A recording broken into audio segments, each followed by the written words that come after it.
జలపాతములు వాటిని నదీ ప్రవాహంలోనూ కూడా మనం తెలియజేయవచ్చు.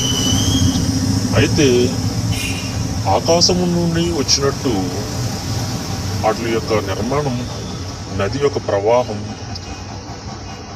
భూమి యొక్క కోత, పల్లపు తీరు, పల్లంలో ప్రవహించు ఆ యొక్క ప్రవాహం ఎంతో మనసుకు ఆహ్లాదకరంగాను, చుట్టూ పుష్పాలతో,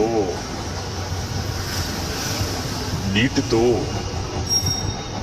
పచ్చిక బయలతో ఉండేటువంటి దృశ్యం చూడటకు చాలా ఆశ్చర్యంగాను అద్భుతంగాను ఉంటుంది.